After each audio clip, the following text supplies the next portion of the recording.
The Cat Returns by L.T.C. Rolt. It was certainly not a very cheerful start for a honeymoon, Stephen reflected as they groped their way hand in hand up the dark lane.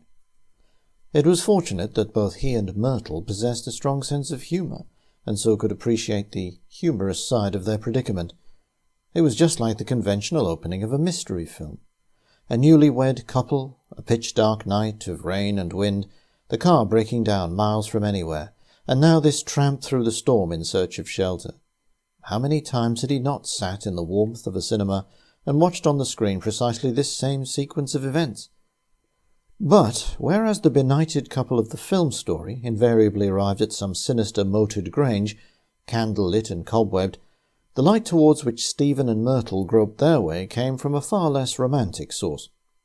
It shone from beneath the portico of a house which could have been described by a house agent as ultra-modern, and which presented to the narrow lane an angular facade of smooth stucco and gaping steel-framed windows. In response to Stephen's ring there appeared on the doorstep no frightening or sinister figure, but an insignificant little man who, in fact, was undoubtedly scared by them. Obviously the manservant, Stephen decided, as he explained their plight. The other seemed to be reassured by his explanation, for he opened the door wider and ushered them in, saying as he did so, in a nervous, jerky manner, "Come in, do. Only too pleased to help you. It's a dreadful night to be stranded, and you must stay here, of course." He insisted on helping them out of their sodden coats, which done, he showed them into the lighted room from which he'd obviously emerged.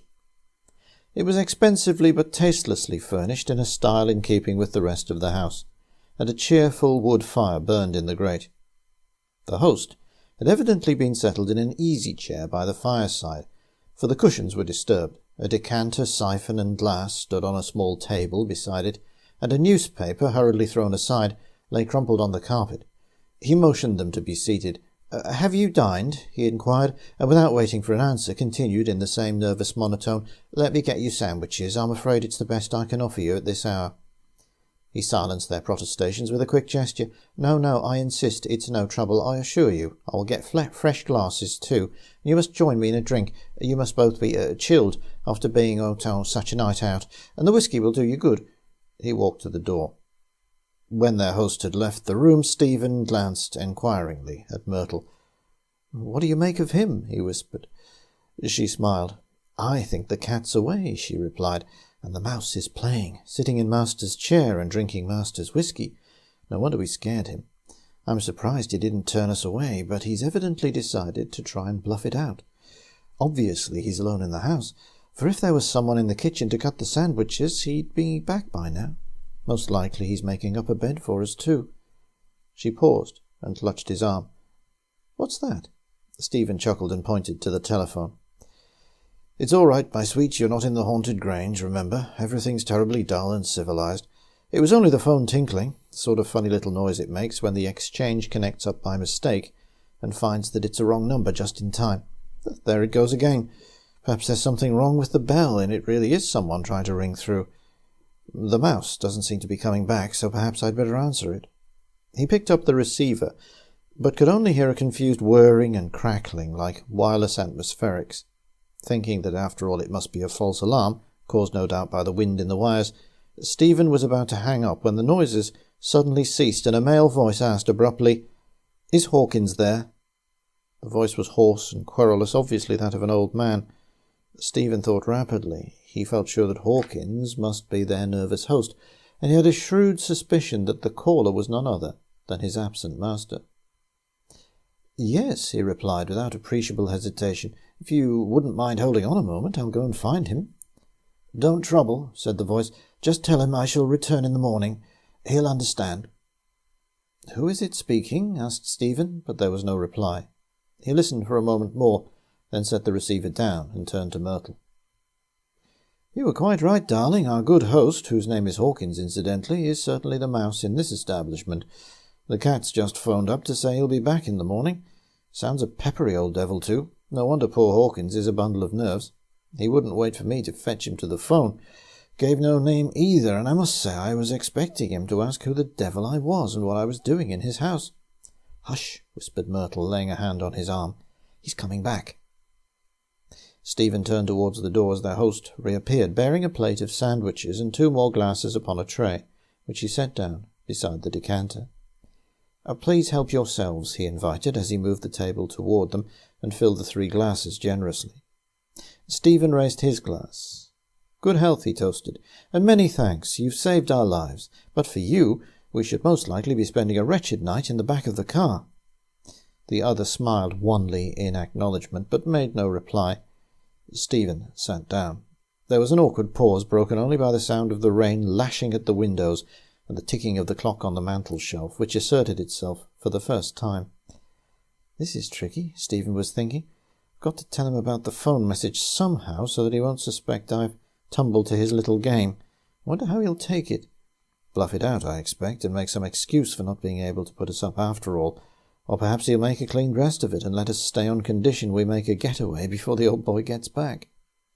He covertly studied the other, the pallid face so lacking in expression, the ever-restless hands, and the dark, nondescript clothes.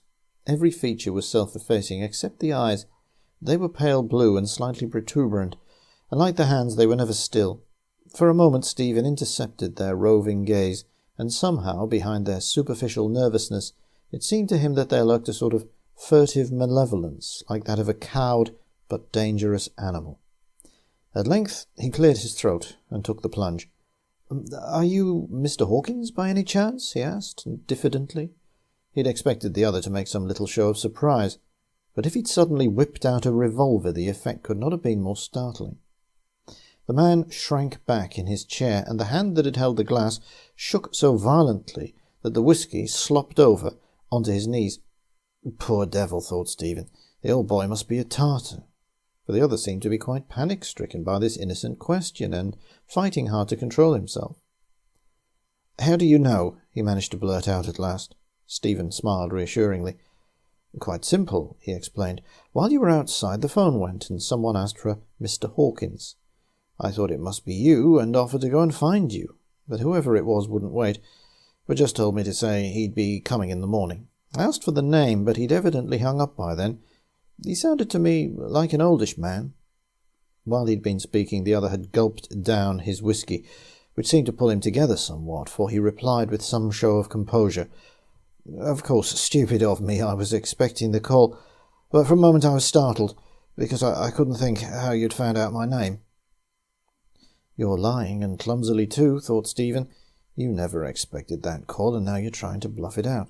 But why get in such a panic? The old boy can't be as bad as all that. Still, I'd better give you a good chance to get out of it." So he said, tactfully, "I'm so sorry if I startled you. Perhaps, too, this phone message upsets your plans. If it makes it inconvenient now for you to let us stay, please don't hesitate to say so, and we'll be on our way. After all, we must be somewhere near a village, and if I might use your phone, maybe I could ring the local pub." No, the other insisted to their surprise. "I won't hear of your turning out again on such a night, and besides," he added with a glance at Myrtle, "it's a good 2 miles to the nearest inn, and it's a poor place at that." "Don't worry about me, please," Myrtle insisted. "I'm perfectly prepared to do what my husband says. Besides," she added with a smile, "after your excellent whisky, a 2-mile walk has no terrors for me." Their polite protestations only made it obvious, however, that their strange host, despite his nervousness, was almost pathetically eager for them to stay, so they were not loath to agree. There followed another strained interval, during which Myrtle and Stephen both made valiant attempts to draw their host into conversation by discovering some topic in which he took an interest. He seemed quite distrait, however, and expressed no opinion of his own, till at length, "I'm afraid I'm a poor host tonight. Business worries, you know, get on one's mind. No doubt you're both tired after your journey, and your room is ready, so if you wish I'll show you to it." They accepted readily, being in truth dog-tired, and so with renewed thanks for his hospitality they followed their host up the stairs. He led them to a large bright room as featureless as the rest of the house, and bade them good night. "Well, darling, what do you make of your mouse now?" asked Stephen as they undressed. "Probably he knows that the old boy won't be back till late tomorrow morning," she conjectured. "So he's decided to stick to his guns and get us out of the house early tomorrow. But why he should seem so scared, and yet be so anxious for us to stay, I can't imagine. Anyway, Stephen concluded as he jumped into bed, we've got a roof over our heads and a comfortable bed, that's the main thing. So let's forget about poor Mr. Hawkins and his worries till the morning. A wan dawn light was filtering through chinks in the window curtains when Stephen suddenly awoke, and he glanced at the luminous dial of his watch. It was 4:30. The wind had fallen and the house was utterly quiet. He was usually a very sound sleeper, and now he had an uneasy feeling that some strange instinct, whether prompted by dream or reality he knew not, must have caused him to awaken thus suddenly and at such an unearthly hour. Yet there was no sound, and at his side Myrtle slept peacefully enough. As he lay on his back, wide-eyed in the darkness, he suddenly recalled a Christmas house party he'd once attended. He remembered how one night they'd sat round the fire and held a competition to decide who could describe the most terrifying apparition. They had conjured up a grim company of headless knights and malevolent cowled monks, but the winner had described a most insignificant little ghost in modern dress, which had, on a sudden, revealed a face, if face it could be called, that was innocent of any feature, a blank cranium of flesh more terrible in its inhumanity than any human face, however grotesque, could ever have been. It seemed to Stephen that this house and its solitary occupant, so prosaic the previous evening, had now taken upon themselves some of the horror of that featureless face, so empty did they seem of any human warmth or character. He felt that the silence of the house had become charged with a sort of ominous expectancy. It was like the hush that falls before a storm breaks, when even the birds are silent. The tension became so unbearable that he felt he must cry out, and might have done so had he not been forestalled by someone close at hand. Once, as a boy, he'd shot a hare, and this sound recalled vividly the horror he'd felt as he heard the thin, terrible scream of terror and pain which the helpless thing had given, before it died. There followed a few moments' stillness before he thought he heard an audible click, as though the snake. Beep! There followed a few moments' stillness before he thought he heard a just audible click, as though the sneck of a door, closed with infinite stealth, had sprung home. There then came, undoubtedly from the next room, a confused choking and bubbling noise, very terrible to hear. This was too much for Stephen. He clambered stealthily out of bed, bent over Myrtle for a moment to assure himself that she still slept, and then groped his way to the door. The sight that met his eyes when he switched on the light in the next room was one destined to remain with him in all its horrid detail for the rest of his life. It was a scene of grand guignol. The man Hawkins lay on his back in the bed, his blue eyes no longer restless but staring fixedly upward. His throat was cut, and he was obviously dead, for his choking had ceased. A broad crimson stain had welled up over the coverlet, and on the floor, just out of reach of the limp fingers of his dangling right hand, lay an open razor. The handle was of ivory, and upon it were engraved the initials A.M. The morning was well advanced when Stephen and Myrtle returned to the house with the local constable, a stolid and imperturbable countryman, whose company they found oddly reassuring. To their relief, he seemed to have accepted without question the explanation of their presence in the house. He left them to wait below while he stumped ponderously up the stairs to investigate. "Well, he's done for himself right enough, as you say," he announced when he eventually rejoined them. "Just the very same as his master done a year ago." And he shook his head. "Queer business, but then they was a queer couple. We could never make out a tale of 'em." Stephen threw Myrtle a significant glance. "Do you really mean to say that his master did this too?" "That's right," nodded the other. "Professor Arthur Morgan, that was his name. Funny old gent. Lived abroad most of his life, they say. Came here to retire. Had his house built, he did, right away from the village, because he reckoned he didn't want no company. Lived here alone with this fella Hawkins for the best part of 4 years, and then, as I said before, one fine morning a year ago, there he was, dead in his bed." He drew his forefinger across his throat in a significant gesture. "Left everything to Hawkins, he did, house and all, and here Hawkins have lived all by himself till now." "Must have got on their nerves, I suppose, living so much alone," was all the comment Stephen could think of. Then, as the thought occurred to him, he added, "I suppose we shall have to attend the inquest, which is going to be an infernal nuisance." The policeman's eyes twinkled benevolently as he glanced at Myrtle. "Well," he said judicially, "I reckon we can manage without you, if you and I don't go a-talking too much about it. After all, you won't have no more honeymoons together, so you'd best make the most of this one. You've had trouble enough already getting mixed up in this business." He jerked his head aloft. Stephen grinned broadly and took Myrtle's hand in his. "That's damned decent of you, Constable, I must say," he exclaimed. "Oh, and by the way, that reminds me, our car is still stranded by the roadside where we left it last night. I must get a garage to send out and collect it." He walked towards the phone. "It would be all right for me to ring them from here, wouldn't it?"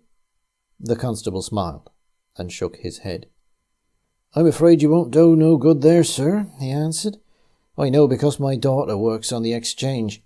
Mr. Hawkins gave orders for it to be cut off 6 months or more ago.